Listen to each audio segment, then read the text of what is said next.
Hey everyone, just checking with today's daily update. First I'd like to show off the changes to the boss.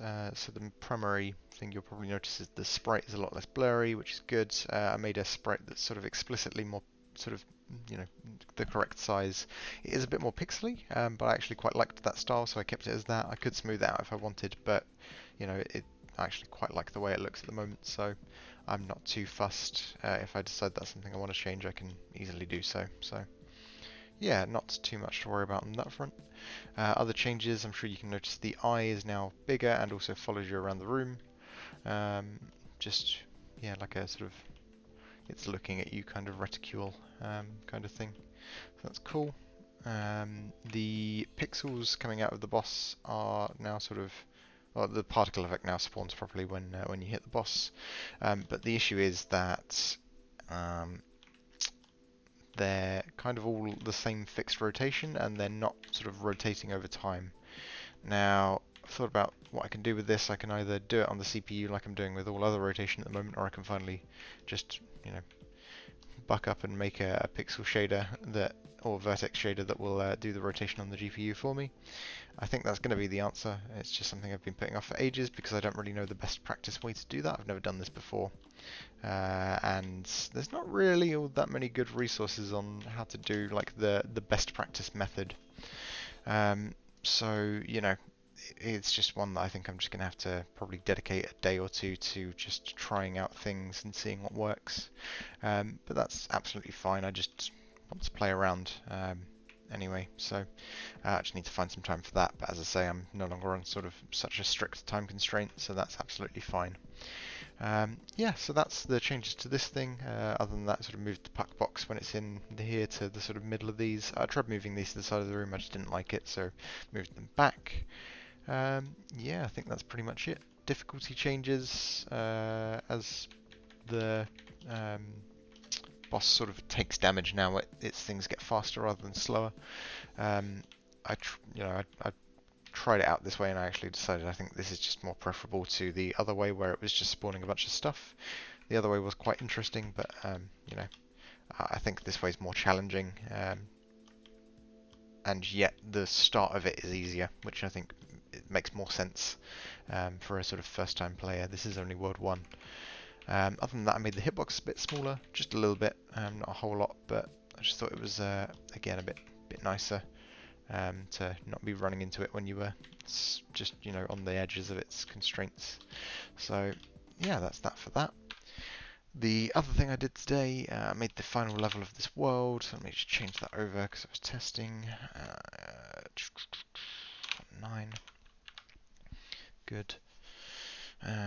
Yeah, so yeah, it's literally just as I was showing it off in a very old video.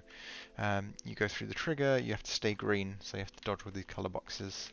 Now there's actually 3 routes. Originally I had a wall over on the right hand side where these 2 walls are here. Or these colour boxes I should say, but I actually tried it without those walls in place and I quite like it because you can fit through this gap, but it's very tight, it's very strict. So that's the slowest way that I just showed you there. Let's just get myself killed and yeah, then I can sort of show off some of the other routes. So when you get there going the sort of this route, it normally has about a quarter of the timer left, so it's the slowest route, but it's definitely the easiest. It's got sort of the most space. I might sort of move this box up a bit, or maybe move this sort of up and then this one up, and yeah, just make this a bit tighter, maybe this a bit tighter down here, and again, that way you're sort of, you get the trade-off between this one takes longer, but also it's the safest. So, you can see there I would have collided with the orange, and that would have been, I would have had to reset essentially. Now this way, normally you get here with just more than a quarter of a timer, so yeah, about that much. And then if I show off the extra route, which I think I found a fairly consistent setup for. It's not perfect by any stretch of the imagination, but again, I like the idea of having things like this for speedrunners, just in case they want to go fast. So you can see this one is dramatically faster than the other route was. you know, getting there pretty much just as that hits the this line, and obviously I wasn't doing it quite optimally either. So you know, things like that. Now, the other thing of note is that these boxes don't scale properly either. So you can see this line here is thicker because it's a wider box, and I want to fix that. So another thing I'm going to work on, I'm going to make a line shader drawer thing, so that I can draw just flat lines of you know, any dedicated thickness that I want. Because I think that that is going to be a better solution for these than just using a texture and scaling it.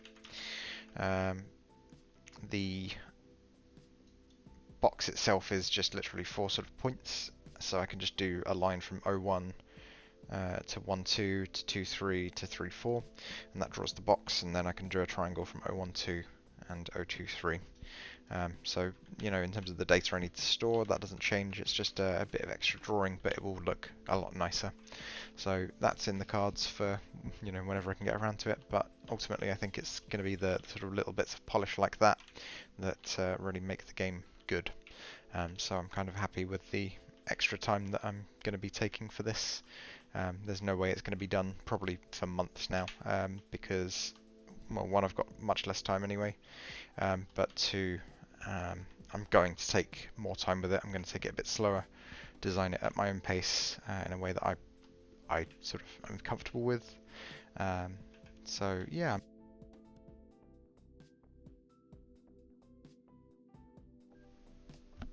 Sorry, I think my mic cut out there in a way that sort of works out for me. Either way, thank you very much for watching. Always appreciated. Any questions or anything like that, do feel free to leave a quick comment. And yeah, other than that, I will see you tomorrow. Take care.